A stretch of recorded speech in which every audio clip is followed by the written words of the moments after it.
Bueno, para el día de hoy, Dios puso en mi corazón algo que es muy trabajado en los púlpitos y en algunos estudios, pero que me enseñó mucho en el proceso, que era todo lo que es el Sermón del Monte.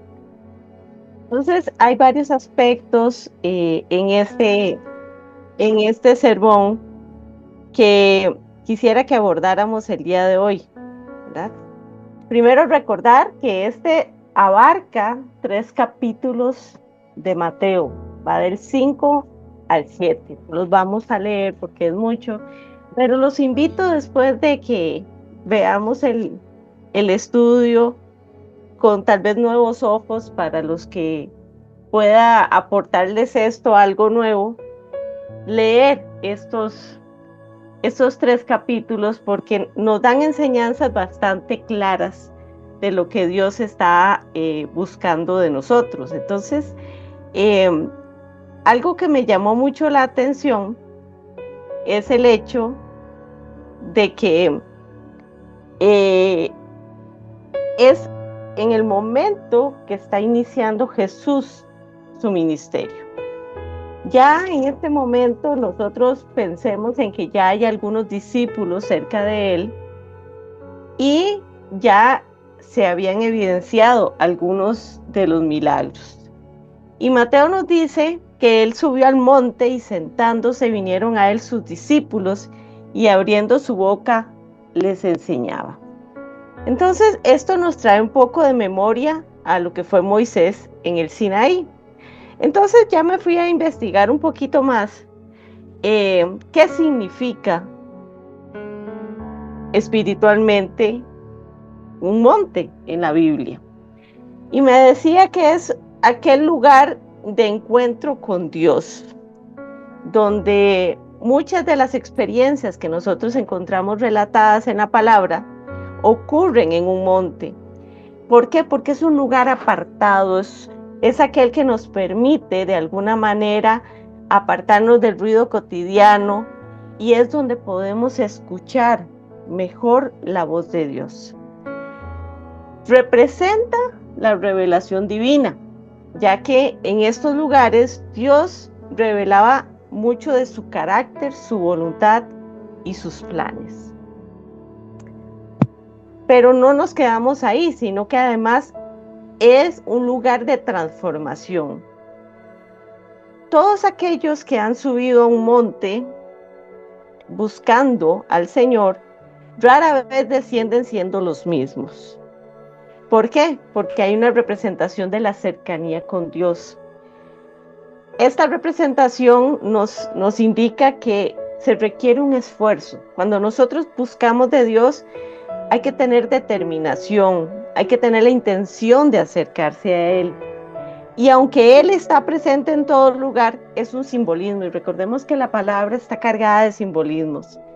Es elevar la mirada por encima de las preocupaciones. Y es donde nos vamos a aquello de puesto los ojos en Jesús, autor y consumador de la fe. Es mirar de fijo, es mirar al Señor. Tiene un simbolismo de adoración y entrega, porque recuerden que los altares se hacían en los lugares altos, en su mayoría, y representan la preparación para una misión. Y es que muchas de las personas subieron al monte para encontrarse con Dios y descendieron con una misión. Entonces, es importante que Jesús en este momento se está presentando como el nuevo y mayor Moisés. Es decir, es quien revela plenamente la voluntad de Dios. Aquí Él nos está indicando que las enseñanzas que siguen tienen autoridad divina. Es decir, ya le está dando un carácter diferente a las enseñanzas. Está apelando a que hay un simbolismo aquí para apoyar lo que está diciendo por parte de Dios. ¿Qué está mostrando? Que el reino de Dios requiere una perspectiva elevada, centrada en Dios y no en los valores de este mundo. Y convierte esto en un escenario desde el cual Jesús revela el carácter de los ciudadanos del reino. Si nosotros vemos cuál es el hilo conductor de todo esto, Dios llama, la persona asciende, Dios se revela, el corazón se transforma y la persona desciende de la presencia del Señor para cumplir un propósito. Y esto, si nosotros nos ponemos a escudriñar en la palabra, vamos a ver que lo vivieron Moisés, Abraham, Elías, Jesús y sus discípulos. Entonces, más que un lugar físico, es una invitación a apartarnos para buscar a Dios y escuchar su voz y permitir que Él transforme nuestro corazón. Es ese momento, ese lugar espiritual donde nosotros podemos tener comunión con Él. Es levantar nuestros ojos hacia lo que Él tiene planeado para nosotros. ¿Cuál es el tema central de todo el Sermón del Monte? ¿Cómo vive una persona que pertenece al reino de Dios? No nos está hablando de cómo vamos a entrar al cielo, sino cómo vive alguien que ya es un hijo de Dios, que ya pertenece al Rey. Entonces, el enfoque, si ustedes lo ven, es casi como un manual para el cristiano. Es empezar a decirle qué espera Dios de nosotros, qué es lo que Él está esperando que desarrollemos, cómo espera que sea nuestro comportamiento, nuestro carácter, cómo emular la presencia del Señor en nuestras vidas. Entonces, el estudio se va dividiendo en varias partes. Primera parte, en todo lo que es Mateo 5, del 1 al 12, encontramos las bienaventuranzas. Y esta sí la vamos a leer para que veamos qué tenía el Señor aquí en esta parte de las bienaventuranzas. El resto los dejo para que ustedes puedan leer y apreciar con mayor detalle este sermón. Dice Mateo 5, de 1 al 12. Viendo la multitud, subió al monte, y sentándose vinieron a él sus discípulos, y abriendo su boca les enseñaba diciendo: Bienaventurados los pobres en espíritu, porque de ellos es el reino de los cielos. Bienaventurados los que lloran, porque ellos recibirán consolación. Bienaventurados los mansos, porque ellos recibirán la tierra por heredad. Bienaventurados los que tienen hambre y sed de justicia, porque ellos serán saciados. Bienaventurados los misericordiosos, porque ellos alcanzarán misericordia. Bienaventurados los de limpio corazón, porque ellos verán a Dios. Bienaventurados los pacificadores, porque ellos serán llamados hijos de Dios. Bienaventurados los que padecen persecución por causa de la justicia, porque de ellos es el reino de los cielos. Bienaventurados sois cuando por mi causa os vituperen y os persigan y digan toda clase de mal contra vosotros mintiendo. Gozaos y alegraos, porque vuestro galardón es grande en los cielos, porque así persiguieron a los profetas que fueron antes de nosotros. Entonces vamos a entrar un poquito en el detalle. Cuando encontramos en las bienaventuranzas el pobre de espíritu, no significa nada asociado a la baja autoestima. Es el reconocimiento de que yo no tengo nada que ofrecer a Dios. Es contrario al orgullo religioso que se presentaba en ese momento. Y es así como Dios nos empieza a indicar qué espera de nosotros. Que entendamos que no es por obras, es por gracia. Nosotros no tenemos nada que ofrecer al Señor. Él en su misericordia ha puesto sus ojos en nosotros.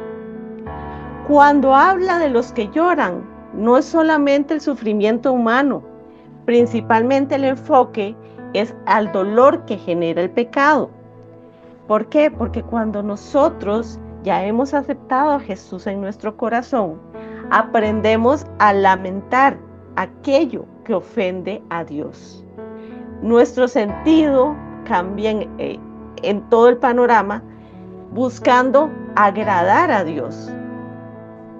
Cuando habla de los mansos, no está indicando una debilidad, es por el contrario, fuerza con control.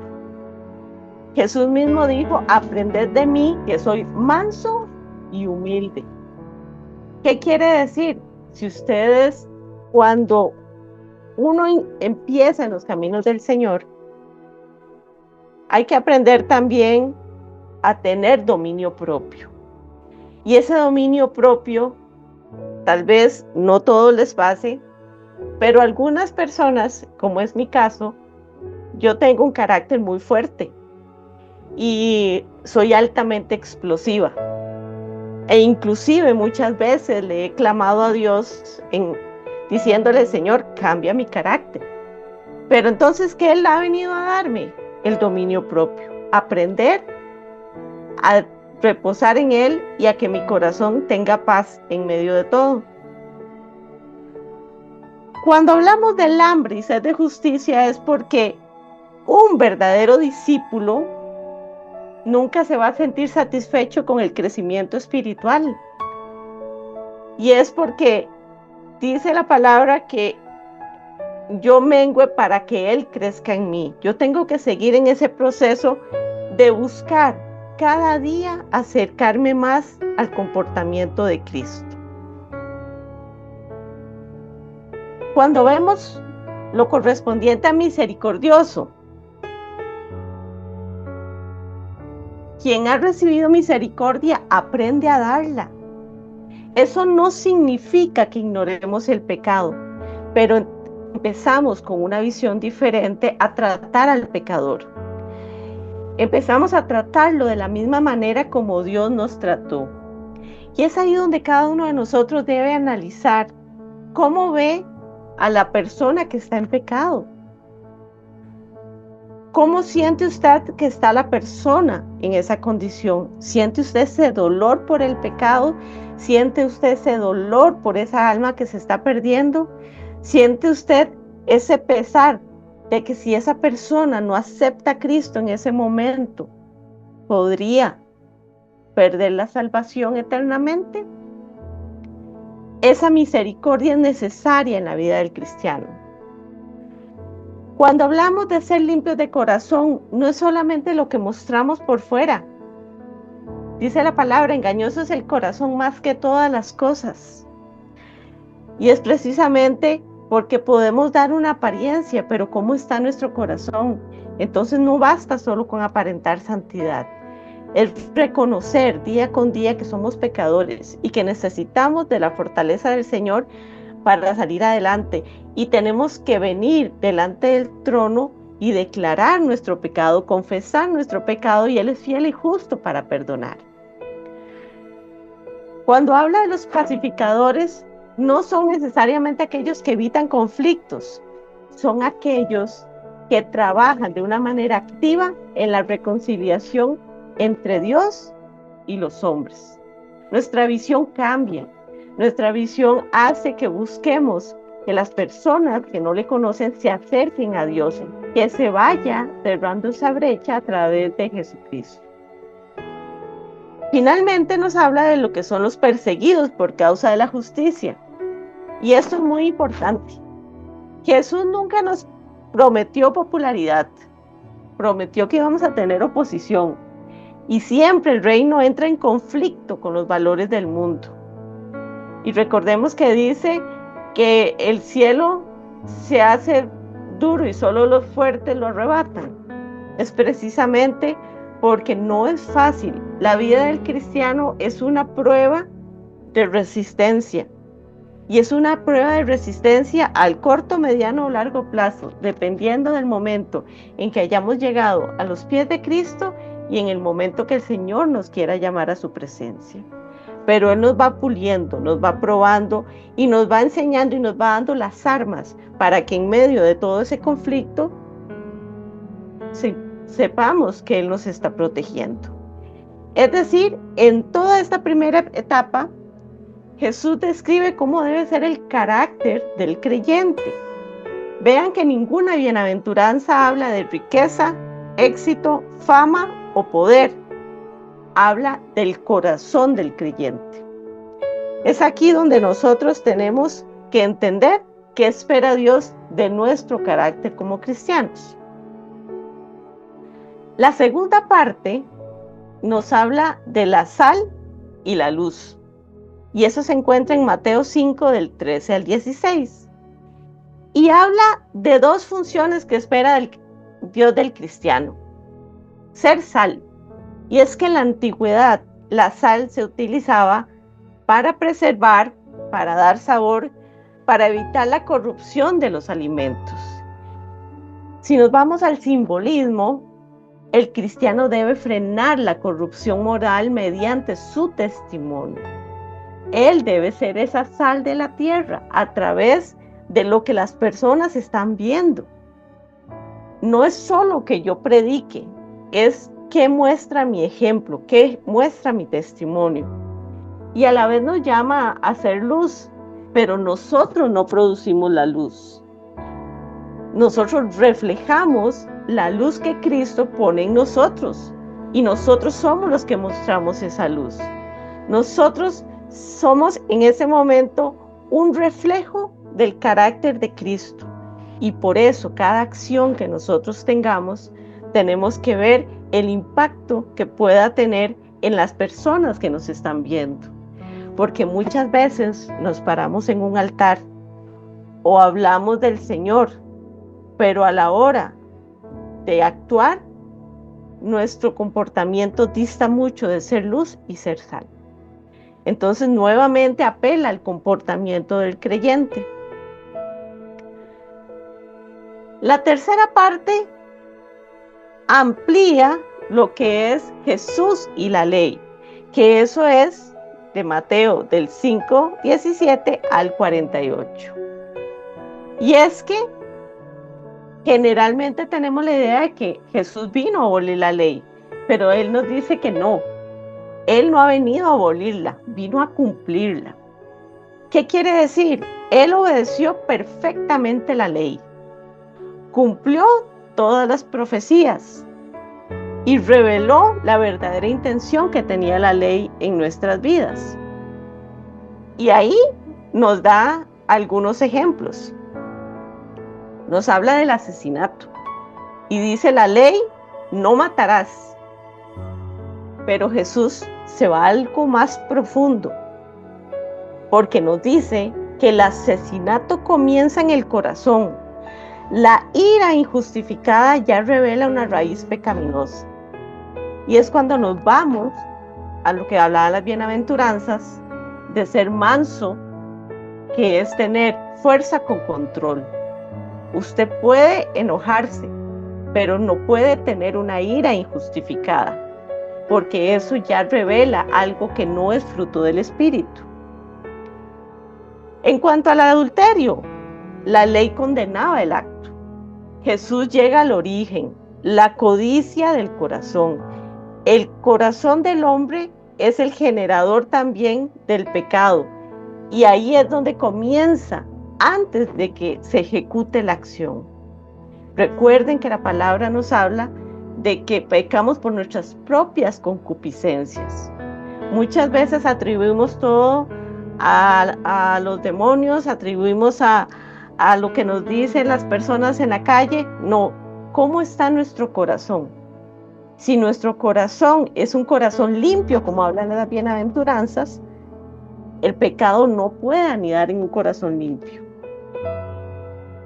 En cuanto al divorcio, aquí Jesús hace un énfasis en la importancia de lo que es la fidelidad del pacto matrimonial y confronta el uso indebido del divorcio, esto como un resultado de la dureza del corazón humano. Entonces es muy importante porque Él no está cambiando nada en la ley. Él nos está diciendo que todo el origen de todos estos males está en el corazón. En cuanto a los juramentos, nos llama a una integridad tal que realmente nuestra palabra no requiera juramentos, sino que baste con que nosotros decimos sí, porque nos mantenemos íntegros, nos mantenemos de tal manera que esa palabra tiene peso. Habla con respecto a la venganza. La ley regulaba la justicia. Y entonces Jesús nos habla a que debemos renunciar a tener nosotros venganza personal, pero eso no quiere decir que se elimine la función que cumplen las autoridades civiles. Y habla de la actitud del discípulo con respecto a esto. Pero entramos en un punto que es totalmente revolucionario y es amar al enemigo. ¿Por qué? Porque esta es una de las enseñanzas que es más complicada. Porque Dios nos enseña a amar incluso a aquellos que nos rechazan. Y es por eso que el creyente debe reflejar ese amor.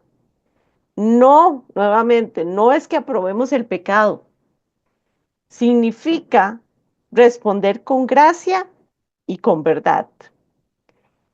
Entonces, esto es el capítulo 5. Acá se marca el inicio del sermón.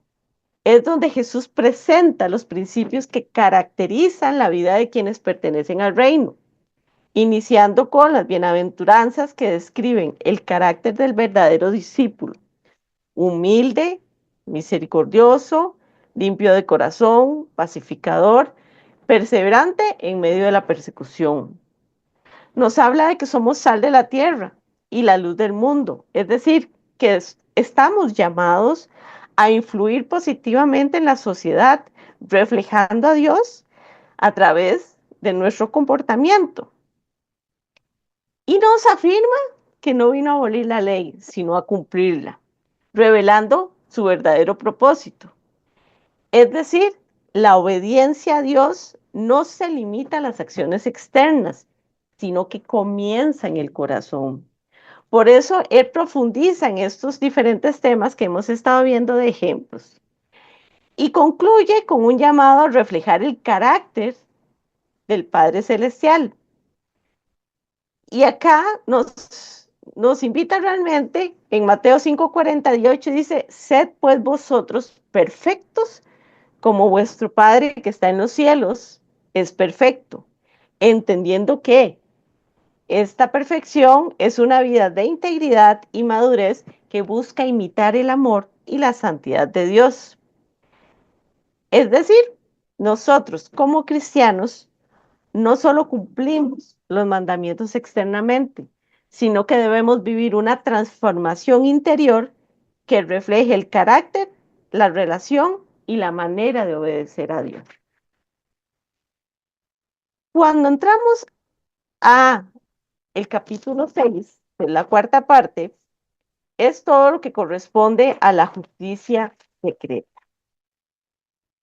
Y es que aquí se nos habla del orar en público, del ayunar, el dar la limosna. Y el problema no es ejecutar estas acciones, es el motivo, es aquello que nos lleva a nosotros, ¿por qué lo estamos haciendo? Y ella nos habla de que en realidad una religión hipócrita es aquella que todo mundo nos vea, y ojalá ponemos bombos y platillos cuando vamos a dar o cuando estamos ayunando y hacemos evidente todo el proceso. La verdadera piedad en este caso es que el Padre sea glorificado. Nosotros no tenemos que hacernos notar por estas acciones. Tenemos que ejecutar lo que Dios nos llama a hacer, pero no hacerlo como lo hacían los fariseos, en público y gritando para que todo el mundo supiera las cosas, ni dando las limosnas o las ayudas, de tal manera que llamemos a los periodistas y todo para que vean qué tan dadivosos somos. Dios no ama ese comportamiento, nuevamente porque le está mirando el corazón. En esta parte, en este capítulo, vamos a encontrar una oración que es la más conocida a nivel de los cristianos. Y de hecho, si ustedes lo ven, es también muy utilizada por el catolicismo. Pero vamos a entender qué quiso dejarnos Jesús a través del Padre Nuestro. Ustedes lo conocen, lo pueden leer a detalle, pero entonces vamos desgranando un poquito. Cuando él dice Padre nuestro, está hablando de relación, está poniéndome en la condición de un hijo. No es religión, me está dando un carácter de cercanía con Dios. El segundo punto, santificado sea tu nombre, es el primer deseo del creyente, que Dios sea glorificado, no nosotros. Nosotros fuimos creados para alabanza de su nombre. Entonces, de alguna manera, nosotros en este proceso tenemos que arrancar santificando y agradeciendo a Dios, glorificando quién es y por lo que Él hace. Cuando nosotros hablamos de venga tu reino, es pedir que gobierne mi vida primero, es anhelar el retorno de Cristo y la consumación de su reino. Cuando nosotros decimos, danos hoy el pan, es un concepto de dependencia. Y esto es uno de los conceptos más difíciles. Y esto Dios nos los enseña de diferentes formas y es aprender a que yo no dependo de mi trabajo, a que yo no dependo de mi familia, dependo total y exclusivamente de lo que Dios tiene para mí. Y aprender a no tener ansiedad en los momentos de carencia es también parte del proceso de formación de Dios. Sé que muchos hemos pasado por esto, de sentir que tal vez trabajamos y así llega el pan a la mesa, pero entonces Dios se encarga de decir, yo te doy el trabajo, yo pongo el pan en la mesa, pero si te quito el trabajo, yo sigo poniendo el pan en la mesa. Y eso es para que aprendamos a confiar, a creerle a Él, de que Él siempre es fiel y justo con aquellos que son fieles con Él. Cuando habla del perdónanos, es porque aquel que ha sido perdonado aprende a perdonar. Debe ser parte de lo que nosotros reflejemos. Entender que no podemos llevar odios, rencores, todo eso no ayuda al corazón, genera raíces de amargura y va contrario a lo que el Señor espera de nuestro corazón. Y finalmente, donde dice no nos dejes caer en tentación, es el reconocimiento a que somos débiles y a que dependemos de su poder para perseverar. Entonces, es muy importante que podamos entender ese concepto de que dependemos también de Él en los momentos de debilidad. Cada uno de nosotros conoce quién es, sabe cuáles son sus áreas débiles. Habrá algunos que es el alcohol, habrá algunos que es el juego, habrá algunos que es el chisme. ¿Cuál es esa debilidad que usted tiene en su vida? Entréguela al Señor y pídale fortaleza ante esa tentación. Cuando vemos los tesoros y la ansiedad, finalizando ya el capítulo 6, hay algo muy interesante y nos habla de dos tipos de inversión, los tesoros temporales y los tesoros eternos. Y es ahí donde la pregunta ¿es malo que tengamos dinero? Yo diría que no, pero ¿quién gobierna tu corazón? Nosotros no podemos servir a dos señores. Es ahí importante porque tenemos que empezar a ver, dice la palabra, que donde está tu tesoro, ahí estará tu corazón. ¿Qué es más importante para usted? ¿Hacer riqueza o poder llevar la palabra de Dios a otras personas, alcanzar a los que no conocen, ser un pacificador, ser un ejemplo de un discípulo? Respóndase cada uno esa pregunta y ahí sabrá dónde está su corazón. Y uno de los conceptos que más trabaja la palabra es la ansiedad.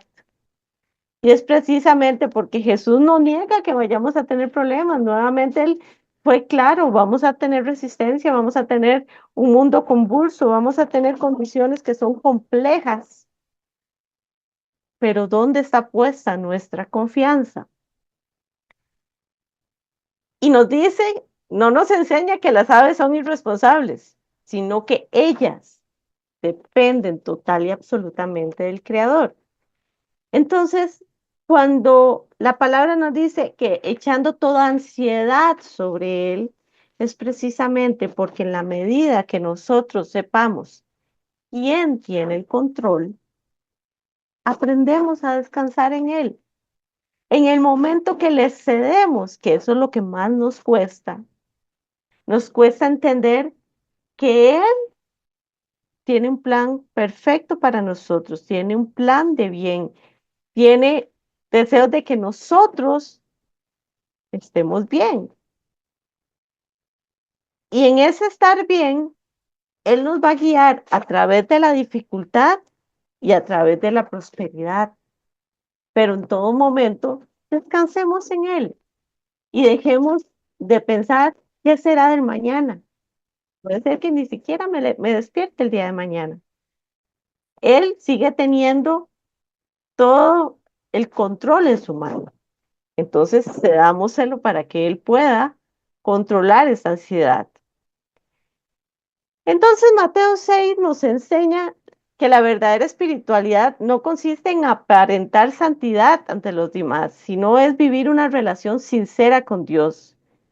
Advierte muchísimo contra la hipocresía religiosa y enfatiza que el Padre ve lo que sucede en lo secreto y recompensa a quienes lo buscan con un corazón íntegro. Aborda las tres prácticas: la generosidad, la oración, el ayuno, y en cada una de ellas el énfasis no está en el acto externo, sino con qué intención lo estamos haciendo. Cualquier discípulo del reino no busca reconocimiento humano, busca agradar a Dios. En el puro centro del capítulo tenemos el Padre Nuestro, que es un modelo de oración que nos enseña a reconocer la santidad de Dios, buscando primeramente su reino, a depender diariamente de Él para el sustento, el perdón y la dirección. Y nos exhorta posteriormente a acumular tesoros en el cielo, en lugar de poner el corazón en las riquezas terrenales. Como dice el pastor, que estemos trabajando con perspectiva eterna. Enseña que nadie puede servir a dos señores, a Dios y a las riquezas, porque aquello que gobierna en nuestro corazón va a determinar las decisiones que nosotros vamos a tomar. Y finalmente dedica una de las enseñanzas más consoladoras del sermón al tema de la ansiedad, invitando a los discípulos a confiar en la fidelidad del Padre, quien cuida de la creación y aún mucho más de sus hijos. Y de ahí entonces nos dice: mas buscad primeramente el reino de Dios y su justicia, y todas estas cosas os serán añadidas. Es decir, cualquier cristiano que vive para agradar a Dios antes que a las personas, confía plenamente en su provisión, busca primero su reino, desarrolla su relación con Dios, y esta relación va a evidenciar sinceridad, dependencia y fe. En la quinta parte, lo que es la relación con otros, que es el capítulo 7 de Mateo, vamos a ver 6 puntos importantes. No juzguéis.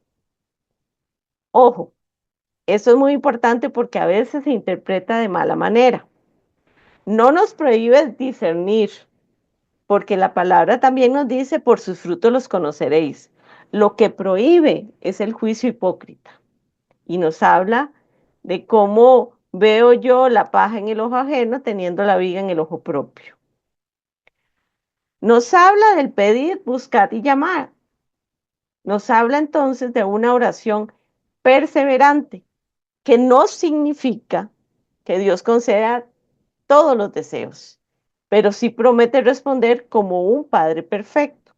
Y eso también nos tiene que enseñar, porque Santiago nos dice que a veces pedimos y no recibimos porque pedimos mal. Entonces, ¿qué estamos pidiendo? Y lo primero que tenemos que aprender es a pedir que se haga su voluntad.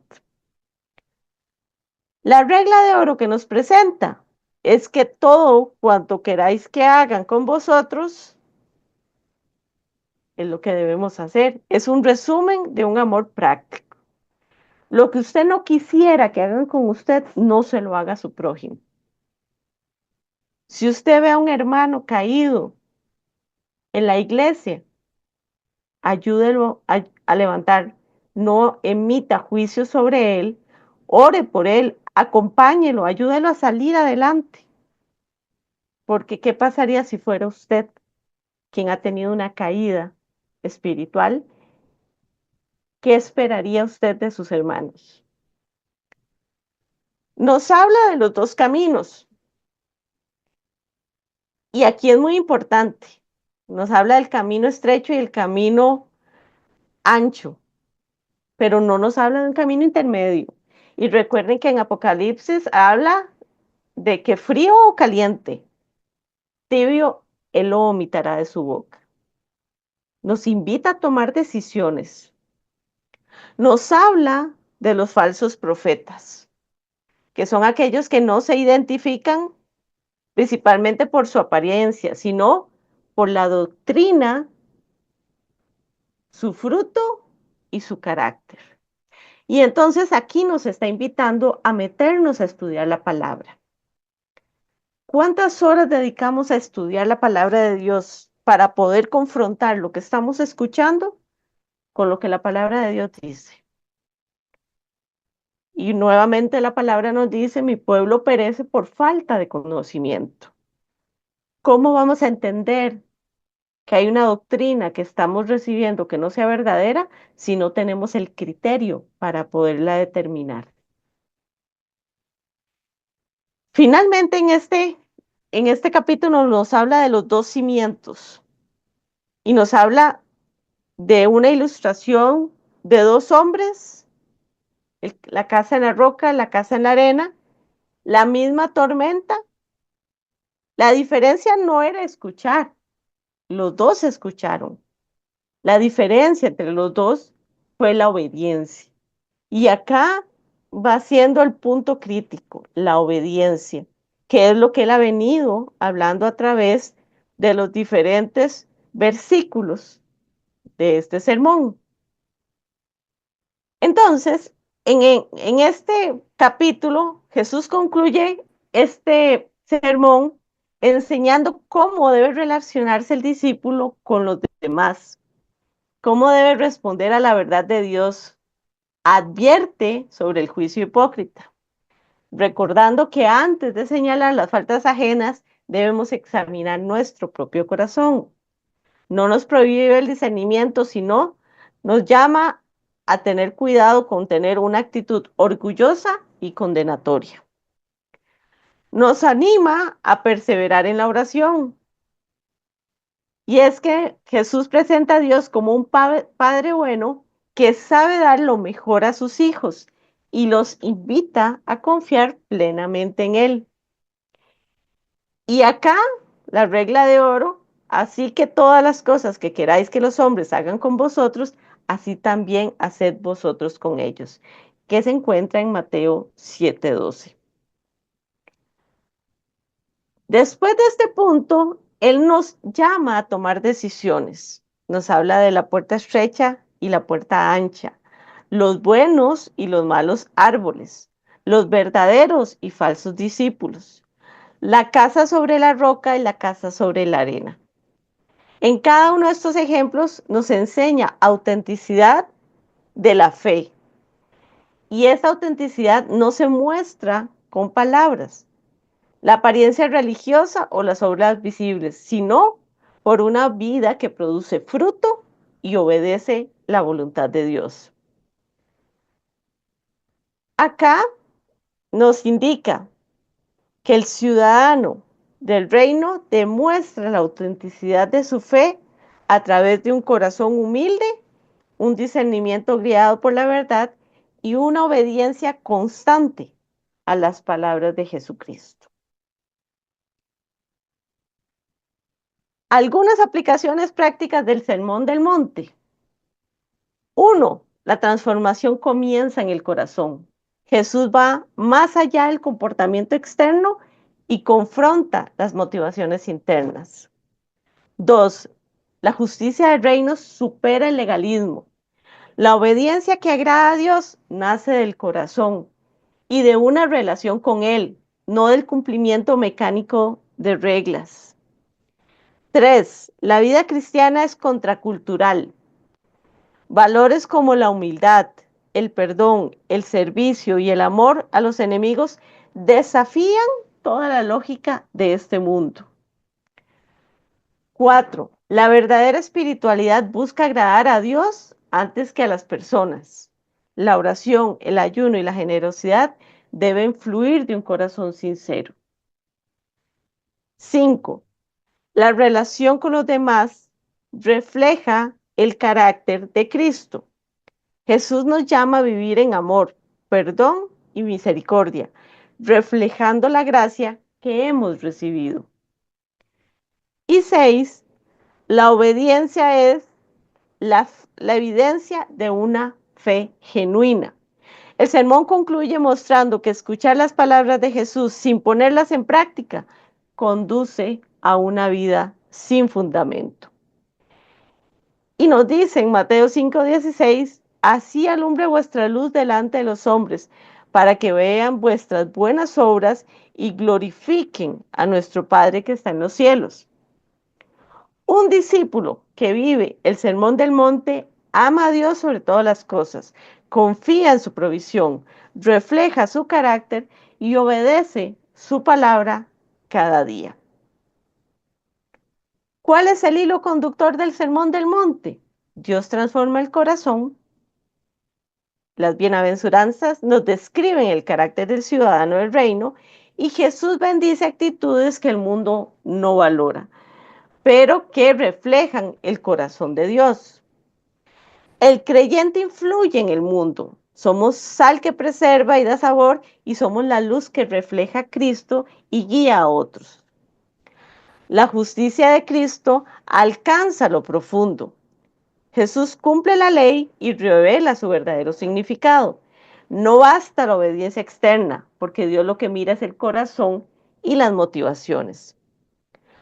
La relación con Dios se vive con sinceridad.